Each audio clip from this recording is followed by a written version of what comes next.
yanzu za ku ce ina yi abu dan Allah, yanzu na fito ina tona asiri ba ni da lada. Ba na buƙatar ladan duk waɗannan abubuwan da na kira na faɗa muku, ba na buƙatar lada.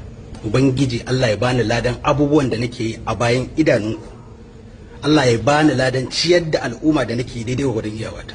Allah ya bani ladan kare mutunci na da ibadata da bin mahaifiyata da kyautatawa yan uwana daidai gwargwadon iyawata. Sun ishe ni, bana buƙatar waɗannan mutanen da na kira wayan samu lada.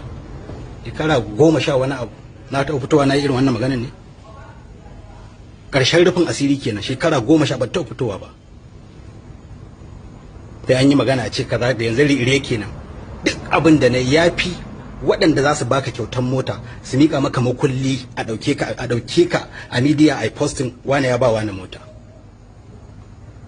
Abin da na yafi wanda zai baka buhun shinkafa guda ɗaya da naira 5,000 ko 10 ya ɗauke ka a kamera ana mika maka.